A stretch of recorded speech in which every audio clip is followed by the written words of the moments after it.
নমস্কার, স্বামী সোমেশ্বরানন্দ বলছি।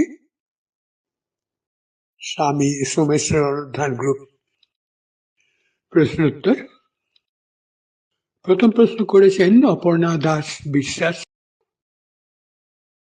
মা কালীর রং কালো ও অনাবৃতা থাকার রহস্যটা যদি বিজ্ঞানের সিঙ্গুলারিটি থিওরি বা বিজ্ঞানের আলোয় বুঝিয়ে দেন তাহলে খুব ভালো হয়। বোঝানো যায়, কিন্তু এটা হয়তো যারা বিজ্ঞানের ছাত্রছাত্রী নন তাদের পক্ষে একটু জটিল হয়ে যাবে। যাই হোক, আপনি প্রশ্ন করেছেন। কালো রং, আপনি জানেন যে সব রঙের অভাবই কালো রং, আর সব রং মিলে গেলে সাদা হয়। তো মা কালীর রং কালো এই জন্যই, সেখানে কোনো রং নেই, কোনো গুণ নেই, সত্য রজতম 3 গুণের ওপর। আর অনাবৃত মানে মায়া তাকে আবৃত করতে পারেনি। মায়ার মধ্যে দিয়ে মানুষ তাকে দেখার চেষ্টা করে, কিন্তু তিনি মায়ার উপরে, যে জন্য তাকে আদ্যাশক্তি বলা হয়। এবারে বিজ্ঞানের আলোয় কিছুটা হয়েছে, বলা হয়েছে যে রঙের অভাব, কোন রঙের অভাবকে কালো বলা হয়। যেমন অন্ধকার ঘর, আলো নেই তাই কালো। বিজ্ঞানের শক্তি স্কুলে যা পড়ানো হয় 5 রকম, আপনি জানেন। Heat, light, sound, electricity, magnetism. কলেজে উঠে আরো উপরে 4 রকম ফোর্সের কথা শেখানো হয়: electromagnetic force, gravitational force, strong force, week force. Strong force, week force মোটামুটি পরমাণুর জন্য। এখন পরমাণুর মধ্যে যে ইলেকট্রন আছে, এগুলোতে কি শক্তি কাজ করে এটা এখনো বুঝে উঠতে পারেননি বিজ্ঞানীরা। কারণ দুটি কারণ। এক, হাইজেনবার্গ নোবেল প্রাইজ পাওয়া বৈজ্ঞানিক, তিনি যে থিওরির জন্য নোবেল প্রাইজ পেয়েছিলেন, থিওরি অফ ইনডিটারমিনেন্সি, সেখানে তিনি বলছেন ইলেকট্রনকে আমরা কখনোই জানতে পারবো না। জানতে পারবো না মানে যন্ত্রের অভাবের জন্য নয়, তার মাস আর মোমেন্টাম টাকার এপিট ওপিট। টাকার 2 পিঠ, কাঁচা টাকা কয়েন, তার 2 পিঠ যখন একসঙ্গে দেখা যায় না, ইলেকট্রনের তো দেখা যায় না। তো ইলেকট্রন সম্বন্ধে আমরা কখনো জানতে পারবো না, আর ইলেকট্রন সম্বন্ধে পুরোপুরি না জানতে পারলেই জগৎ সম্বন্ধে জানতে পারবো না। এটা হলো হাইজেনবার্গের থিওরি। আরেকটা আছে কারণ, বৈজ্ঞানিকেরা দেখলেন যে একগুচ্ছ ইলেকট্রন ছুড়ে দিলে কিভাবে তারা ব্যবহার করবে সেটা বৈজ্ঞানিকরা বুঝতে পারছেন। কারণ তাদের মতে ইলেকট্রন জ্বর, আর বিজ্ঞানের অর্থই হচ্ছে জ্বরের ওপর একটা ডেফিনিট কজ এফেক্ট কাজ করে। এই হলে ওই হবে। যেমন একটা বলকে ছুড়ে দিলে আমি যেদিকে ছুটছি সেই দিকেই বলটা যাবে, উল্টো দিকে নয়। ইলেকট্রনের ক্ষেত্রে কিন্তু দেখা গেল একগুচ্ছ ইলেকট্রন কিভাবে ব্যবহার করবে সেটা বৈজ্ঞানিকরা বলতে পারছেন, কিন্তু ওই গুচ্ছের একটা বিশেষ ইলেকট্রন কিভাবে কাজ করবে সেটা আর বুঝতে পারছেন না বৈজ্ঞানিকেরা। তারা বলছেন মাঝে মাঝে মনে হচ্ছে ইলেকট্রনের যেন মন আছে, সেও যেন মানুষের মতো বা পশুর মতো নিজের বুদ্ধি খাটাচ্ছে। 2 নম্বর এটা। 3 নম্বর একটা আছে, কোয়ান্টাম থিওরিতে কোয়ান্টাম ফিল্ড নিয়ে যারা গবেষণা করেন তারা দেখছেন ইলেকট্রনকে যদি তারা একটা বল হিসেবে দেখেন, জড় বস্তু, আপনি জানেন কর্পাসকুলার থিওরি লাইটের, তো জড় বস্তু হিসেবে দেখলে ইলেকট্রন জড় বস্তুর উপর দেখা দিচ্ছে, আর ইলেকট্রনকে তরঙ্গ হিসেবে চিন্তা করলে তরঙ্গ হিসেবে দেখা দিচ্ছে। বৈজ্ঞানিকরা খুব ঘাবড়ে গেলেন এতে, যে এটা আবার কি ব্যাপার, ইলেকট্রনের তো একটা বৈশিষ্ট্য থাকবেই, সেটা নিয়ে সে অ্যাপিয়ার করবে। এটা কি তাহলে ভগবানের মতো হলো? ভগবানকে যারা সাকার ভাবে তারা সাকার রূপ দেখে, যারা নিরাকার ভাবে তারা নিরাকার অনুভূতি করে। অতএব ইলেকট্রনকে বলা যাচ্ছে না, সেই জন্য একটু মুশকিল। যে বিজ্ঞানীরা এখনো শক্তি সম্বন্ধে অতদূর জাননি। আপনি জানেন বিজ্ঞানের ছাত্রী নিশ্চয়ই, যে এখন অব্দি বিজ্ঞান 4 মাত্রায় আটকে আছে, 4টে ডাইমেনশন, লেংথ, ব্রেথ, হাইট আর টাইম। আর একেবারে গভীরে গিয়ে তারা যে স্ট্রিং থিওরির কথা বলছেন, সেটা আছে 10ম মাত্রা, যা এখনো বিজ্ঞান আবিষ্কার করেনি। বিজ্ঞান 4 মাত্রায় বেশি যেতে পারেনি এখনো। অনুমান করছে 10 অব্দি আছে, এবং সেখানে স্ট্রিং সৃষ্টির একেবারে মূল জিনিস হয়তো লুকিয়ে আছে। এগুলো সবই অনুমান। অতএব মা কালীর সঙ্গে এই শক্তিকে, বিজ্ঞানের শক্তিকে মেলানো চলবে না, কারণ মা কালীকে বলা হচ্ছে আদ্যা শক্তি। অর্থাৎ জড়ের মধ্যে যে শক্তি কাজ করে, বা যে শক্তি আমরা দেখি বিজ্ঞানেতে, সেই শক্তিও জড়, তারও উপরে মা কালী। অতএব এটা এখনই মেলানো যাচ্ছে না বিজ্ঞানের সঙ্গে, কারণ বিজ্ঞান অতদূর অগ্রসর হয়নি।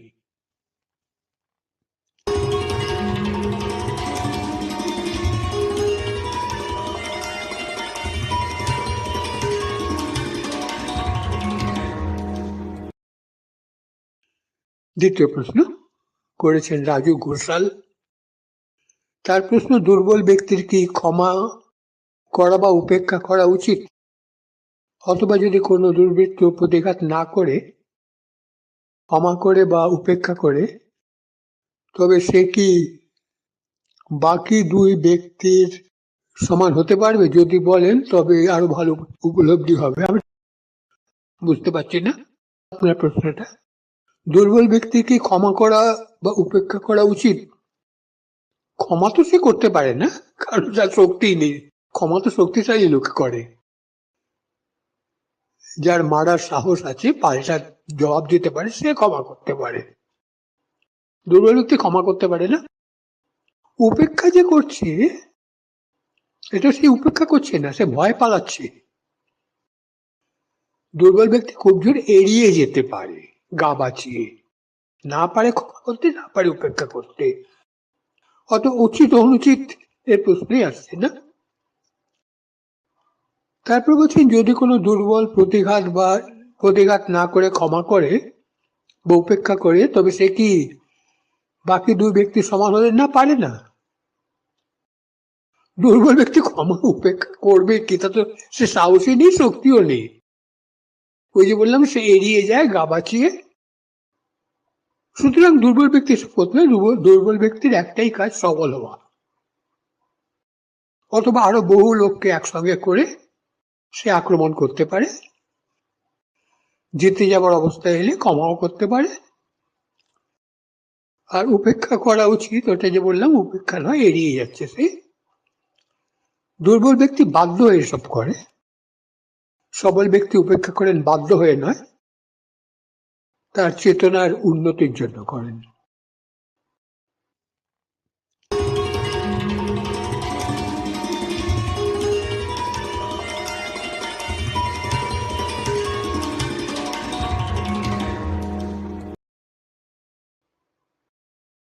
পরে প্রশ্ন করেছেন অচিন্ত কুমার সরকার। অচিন্ত বাবুর প্রশ্ন, পাতালের বিষয়ে পোস্ট পড়ে এই প্রশ্ন। কেউ কেউ বলেন অশ্বত্থামা আজও ভিতরে ঘুরছেন।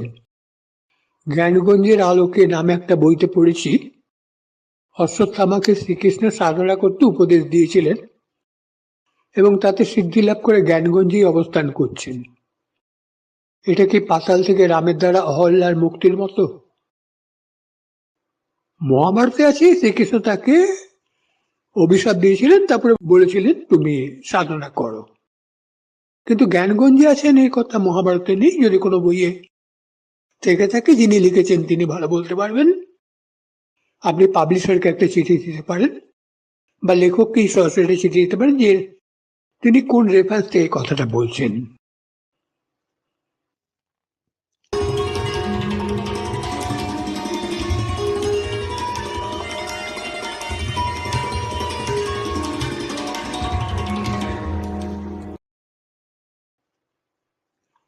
এরপরের প্রশ্ন, অভিষেক দত্ত।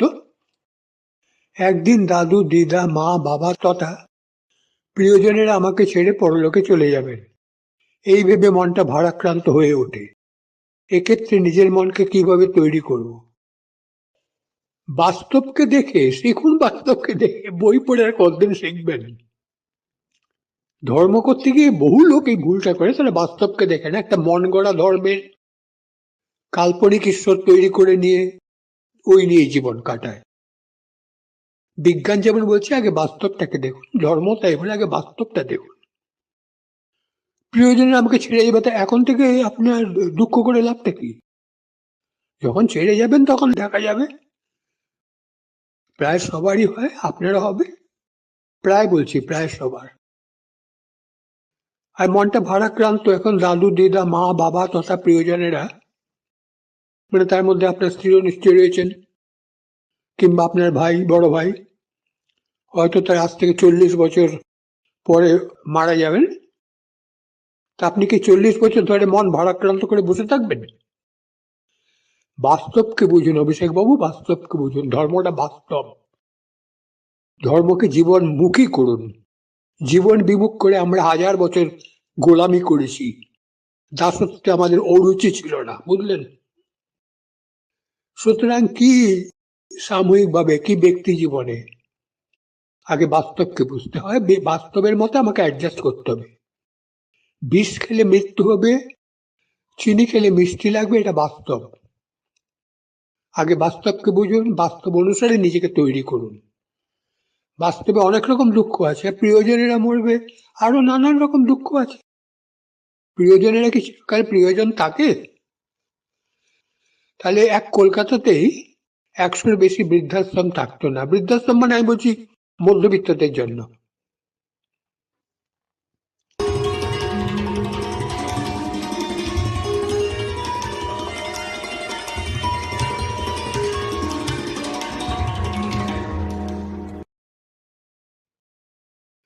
পরের প্রশ্ন, রিখিয়া রায় প্রশ্ন করেছেন, ক্রোধ কমানোর সহজ উপায় যদি বলেন।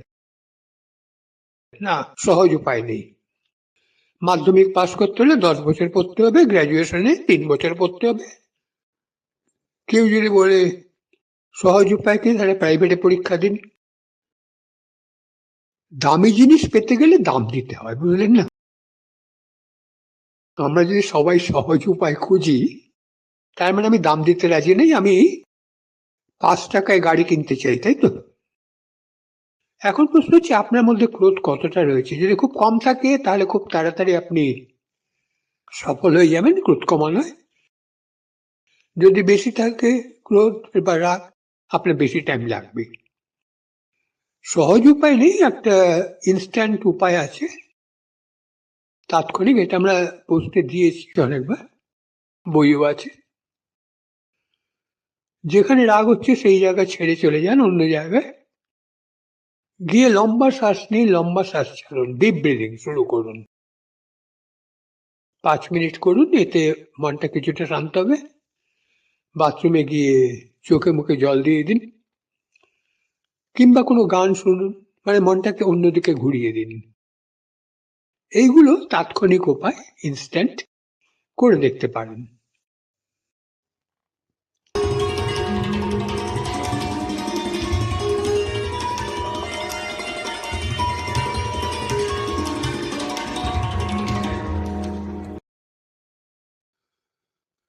পরের প্রশ্ন, প্রবীর মুখার্জি। 2003 সালে আমি গহনানন্দজির কাছে দীক্ষা গ্রহণ করি। সব ঠিকই চলছিল, কিন্তু হঠাৎ বাড়িতে নানা দুর্ঘটনা ঘটতে থাকে। পরপর বাবা, মা, অবিবাহিত দিদি, বড় দাদা মারা যায়।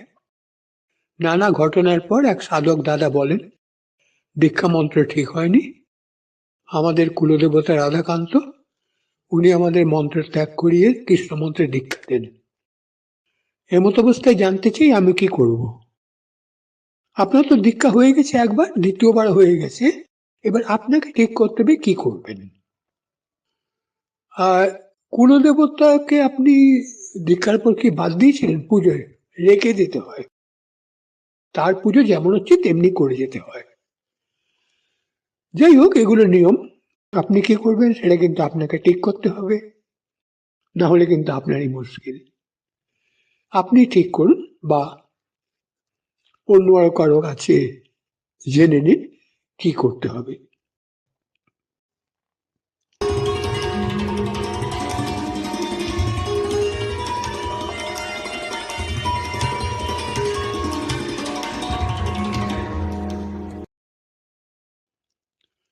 এরপরে প্রশ্ন, দেবা পাল, অপঘাত মৃত্যু কি সাধুকেও ছাড়ে না? এ কি কর্মচক্র? কর্মের ফল সবাইকে ভোগ করতে হয় কম বেশি। তবে মা যেমন বলেছেন, যেখানে পা কেটে যাবার কথা ছিল সেখানে কাটা ফুটে ভোগ হয়ে যায়। আর মৃত্যু সাধু সন্ধ্যে বা গৃহী দেখে না। যেমন বিজ্ঞানের নিয়ম, বিজ্ঞানের সূত্র, সে কখনো দেখে না যে বিজ্ঞানী আমেরিকান না রাশিয়ান না ভারতীয়। কার্য কারণ নিজের মতো করে চলে। সুতরাং অপঘাতে মৃত্যু কাউকেই ছাড়ে না। আর অপঘাত অনেক সময় আমাদের দিক থেকে দেখতে অপঘাত লাগে, প্রকৃতপক্ষে অপঘাত নাও হতে পারে। ঠাকুরের জীবনেই আছে কথামৃতি।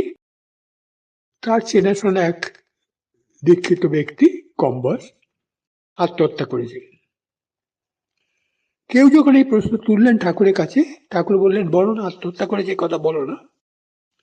অনেক লোক আছে যারা, অনেক সাধক আছেন, তারা সিদ্ধি লাভ করলে শরীর নিজে থেকেই ছেড়ে দেন। সুতরাং অবঘাত আপনি যে বলছেন কি ধরনের তার উপর নির্ভর করে।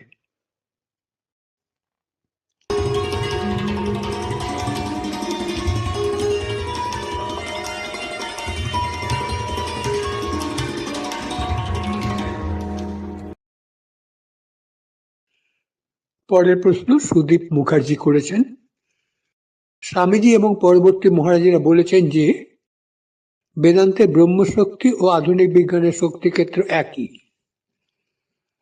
কিন্তু আমরা জানি বিজ্ঞানের শক্তি ক্ষেত্রে অনেক সময় পরিবর্তিত হয়। 21 শতকের অর্থাৎ আজকের বিজ্ঞানও কি এই দুই শক্তিকে অভিন্ন বলে মনে করে? আপনি যে লিখেছেন স্বামীজি এবং পরবর্তী মহারাজ বলেছেন, সেটা রেফারেন্স দিতে পারলে ভালো হয়, কারণ আমার চোখে পড়েনি, জানতে পারলে আমারও ভালো হবে। স্বামীজির পরিষ্কার কথা আছে, জ্বর আর মনের পারে চেতন, যেটাকে আমরাও চেতন বলি, সেটাও জ্বর। ব্রহ্মশক্তি এরও গভীরে। আজকে প্রথম প্রশ্নটা শুনে নেবেন। আপনি বিজ্ঞানের ছাত্র কিনা আমি ঠিক জানি না। শক্তি ক্ষেত্র বলতে আপনি ঠিক কি মিন করেছেন? কারণ বিজ্ঞানের নানান ভাষা ব্যবহার করেছে, কোথাও এনার্জি, কোথাও ফোর্স, কোথাও কোয়ান্টাম ফিল্ড, নানান রকম। আজকের বিজ্ঞান ওই দুই শক্তিকে অভিন্ন বলে প্রথম কথা, বিজ্ঞান ব্রহ্মশক্তিকে মানেই না, সুতরাং অভিন্ন কি করে বলবে? এটা প্রশ্নটা আমার কাছে ঠিক আমি ঠিক বুঝতে পারিনি। সেই জন্য আপনি যদি রেফারেন্সটা দেন, স্বামীজি বা পরবর্তী কোন মহারাজ কোথায় বলেছেন যে ব্রহ্মশক্তি আধুনিক বিজ্ঞানের শক্তিক্ষেত্র একই। শক্তিক্ষেত্র বলতে আপনি ফিল্ড বোঝাচ্ছেন, যেমন ম্যাগনেটিক ফিল্ড, এইগুলো আমার কাছে ঠিক পরিষ্কার না। সেই জন্য আপনি যদি একটু রেফারেন্স দিয়ে বলেন আমার পক্ষে ভালো হয়। আজ তাহলে এখানেই শেষ করি। আপনারা সবাই খুব ভালো থাকুন। নমস্কার।